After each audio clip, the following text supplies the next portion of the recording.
Welcome to This Week Health Community. My name is Bill Russell. I'm a former CIO for a 16-hospital system and creator of This Week Health, a set of channels dedicated to keeping health IT staff current and engaged. Today, we have an interview in action from the 2023 fall conferences of CHIME in San Antonio and Health in Las Vegas. And we want to thank our show sponsors who are investing in our mission to develop the next generation of health leaders. And they are Olive, Rubric, Trellix, Medigate, and F5. Check them out at thisweekhealth.com. And here we go. All right, here we are from the CHIME Fall Forum, another interview in action. And we are here with Beth Cooper, Tivity Health, Enterprise Data Services. What does that mean, Enterprise Data Services? We are a service to the entire company or enterprise, servicing data in many different ways. So I have responsibilities for business intelligence and reporting, data strategy, data modernization, as well as our data management team. So we serve building data pipelines, creating visibly pleasing and informative dashboards that guide insights and strategic business decisions, as well as we are working towards a cloud migration. Wow. It's interesting, you talked about laying out the data in a pleasing way. Talk to people about storytelling with data, telling the story with data. How do you tell stories with the data in a way that either captivates people or gets their attention, or gets them, in your case, in Tivity's case, gets them to action or do something? Yeah, and I would say, even before that, you've got to, it's almost like Field of Dreams. You've got to build it to get them to come. And what we find is if we aren't creating an end user experience with them in mind, they're not accessing the dashboards that they could, and they're not getting the insights that they need. So it's about understanding it from an end user perspective and understanding the business. And I think it's a misnomer that, IT knows a lot about the business because we see it from end to end with all the systems, all the data that we process. Sometimes we know business processes better than the business themselves from end to end. And so we have this ability to see things differently and much more enterprise level at times. And so how can we, as we look at data, create insights, and as we dig further into it, leveraging AI and ML and things like that, and the technologies, begin to tell that story in a way that connects the dots for not just the business, but people external to the company as well. Does that skill change telling the story internally versus telling it externally, telling it to your consumers? I mean, it was interesting during the pandemic. One of the things we saw from health systems is they were trying to tell the story of, the need to get vaccinated is what they were trying to tell. Right. And so some of the most creative graphics I saw were, people, you could just look at it and say, all right, in our community, this many people are in the ED, this many people are on ventilators. Right. But it was a graphic that you could just drop in a Twitter post. Yep. But you could say, oh, this is what's going on in our community. Get it.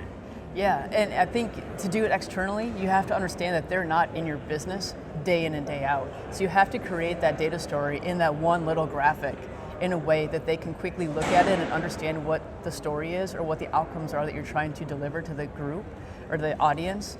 And it's different than what you would do internally, because internally they understand your business, they understand a lot of the data. Externally, they don't always understand that. But what we're describing here is left brain, right brain. Yeah, it feels that like. too. I mean, do we have artists in the data team now? Do we have storytellers in the data team now? We do.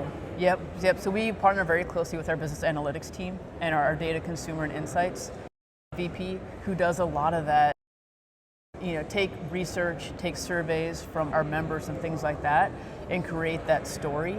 And they do have that visualization of how it needs to be explained and told, both internally and externally, so that the story is understood. And we are finding, members are coming back in hordes to gyms, or they are actually now migrating because of the weather or different things back to virtual engagement opportunities versus in-person activity and things like that. And how does that guide your business strategy? And how do we, partner with our clients, our health plans and things like that to help drive member engagement towards one or the other? What about external data sources? Yep. You talked about virtual, and we're seeing all sorts of virtual exercise things come up where there's a screen in front of you and you're on a bike. Now, Peloton being the original, but now we're seeing all sorts of other things pop up where you're, and actually VR headset. I just saw VR headsets where people are doing full-blown workouts. I don't know what I'm doing here, Yeah, but you get the idea of Yes, what I'm doing. I do. And 30-minute workouts, whatever. But that collects data. Yep. That data comes back. Are you guys collecting external data? We do collect external data. We are working towards wearable data and things like that at this point. But like claims data and things like that, that helps round out our organic data supply, helps us identify outcomes and trends, and helps us with some of the predictive analytics of where we need to head or what's happening with our members to help drive, whether it's social determinants of health, chronic conditions, and things like that. So we absolutely leverage, we call it research data that we don't organically have, but we can go outside and get that supply of data. And so as we continue to evolve and in that space, we will absolutely have that wearable data. We do track activity data with our own virtual engagement. So Silver Sneakers Live and things like that, we bring in all that activity data. We find out how big are the classes, how frequently are people joining, are they one and done, or they're continuing throughout the week. How do we start to promote those opportunities to encourage additional engagement to help deliver wellness and things like that? Well, and that's going to be the transition, I believe, that we're seeing in healthcare is this whole push towards wellness. Yeah. Let me go back to where I thought I was going to start, which is what's top of mind for you? I mean, I'm just asking you questions that I'm interested in, but what's top of mind for you? Well, there's a ton going on, right? We're at Tivity doing a lot of different things to evolve, grow, and bend and flex into different areas. And one thing that we are dealing with like the rest of the marketplace is staffing shortages, budget, things like that. And how do we start to do more with less? Or how do we bring in skill sets that have the ability to flex in different directions and have that culture and mentality of, this is my job, but when there's a need over here, I'm willing to bend and flex into that space. And part of that is a culture shift and making sure that the culture allows for that and that it's okay, to say, I'm willing to go do development work or QA work, depending on the day. And so we can hopefully get more done without having roadblocks and impediments that we on a day-to-day basis run into at this point. So you need people that have a flexible skill set that can do a lot of different things. Yep. How do you identify that in the interview process? To me, it's a lot of, the ability to be adaptable and an aptitude. And so we'll ask questions and drive interviews towards that of, tell us about a time where, you've had a role and you've had to step in and support in a different space or area and kind of go down that path. I think the more challenging side of it is you can bring that talent in with that mentality, but I also want to create that space for existing colleagues and employees to start to morph into that space. Foundation, it's interesting, I'm thinking about this, the foundation is the job description. Mm-hmm. Absolutely. And if it's written incorrectly, you can sort of cement in, it's like, no, this is my job. And you can say, well, culturally we expect or anticipate, it's like, no, this is my job. Have you taken the time, or are you considering taking the time to go back and look at those job descriptions? Absolutely. Yeah, that's absolutely part of it.